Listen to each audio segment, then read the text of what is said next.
24 अप्रैल 1973 और 24 अप्रैल 1993 ये दो दिन ऐसे हैं जो भारत के इतिहास में कुछ महत्वपूर्ण स्थान रखते हैं और इतना महत्वपूर्ण स्थान रखते हैं कि अगर आप इन दो तिथियों को ही घटनाओं को ठीक से समझ लेते हैं तो भारत के संविधान को, भारत की राज्य व्यवस्था को समझने में आपकी एक बेहतर स्थिति बनेगी, मजबूत स्थिति बनेगी।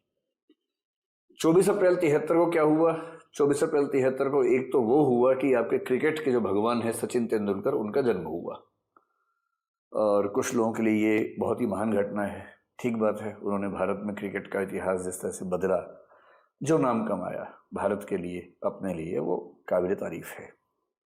लेकिन 24 अप्रैल 1973 जिस दिन सचिन का जन्म हुआ, उस दिन एक घटना उससे भी बड़ी घटी और उस घटना का नाम यह है कि केशवानंद भारती नाम के एक बहुत प्रसिद्ध मुकदमे का जजमेंट आया और उस जजमेंट ने भारत के संविधान को हमेशा के लिए बदल दिया। देखिए, भारत का संविधान एक बहुत ही महान डॉक्यूमेंट है।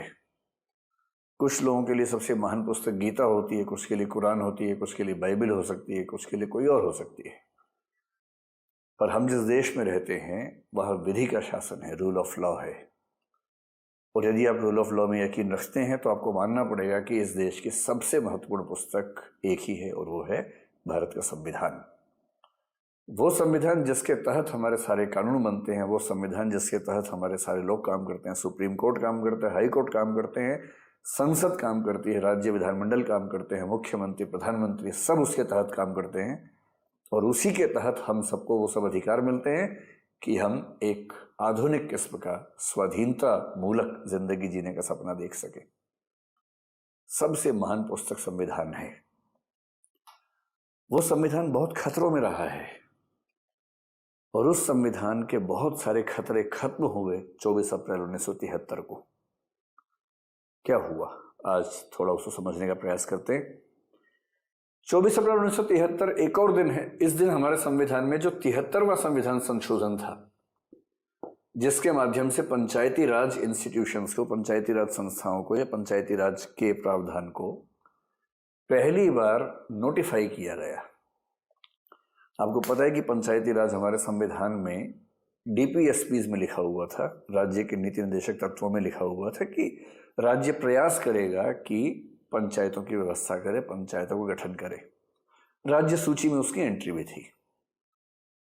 पर केंद्र और राज्य सरकार, सामान्य सी बात थी कि अपनी शक्तियां कम क्यों करेंगे, इसलिए पंचायत को लेकर जो प्रयास हुए थोड़े बहुत, वो बहुत गंभीर प्रयास नहीं थे। राजीव गांधी अपने अंतिम दौर में चाहते थे कि संविधान संशोधन करके पंचायती राज को संविधान का हिस्सा बना दे, पर वो ऐसा कर नहीं पाए, कोशिश करने के बाद भी नहीं कर पाए। उन्होंने जो संविधान संशोधन विधेयक प्रस्तुत किए, राज्यसभा में उनको सहमति नहीं मिल पाई।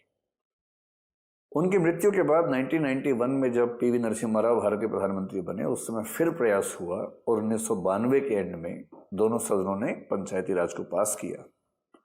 फिर 17 राज्यों के विधानमंडलों ने उसको रेटिफाई किया, उस पर अपनी सहमति जताई और उसके बाद 20 अप्रैल 1993 को भारत के राष्ट्रपति ने उस पर साइन किया और 24 अप्रैल 1993 को भारत सरकार ने ऑफिशियल गैजेट में नोटिफिकेशन जारी किया और उस दिन से पंचायती राज भारत में एक संवैधानिक सच्चाई बना, लागू हो गया। यही कारण है कि 24 अप्रैल को पंचायती राज दिवस भी मनाया जाता है, आज भी मनाया जा रहा है। आज हमारे माननीय प्रधानमंत्री जी ने पंचायतों को संबोधित भी किया है, इसीलिए किया है क्योंकि आज का दिन हमारे लिए बेहद खास है।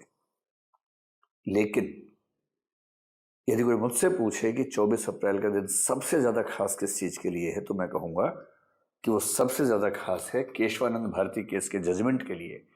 और केशवानंद भारती केस ने तय कर दिया कि इस देश में संविधान चलेगा, संविधान के सामने किसी और की सत्ता नहीं चलेगी। ये क्या झगड़ा है, क्या कहानी है?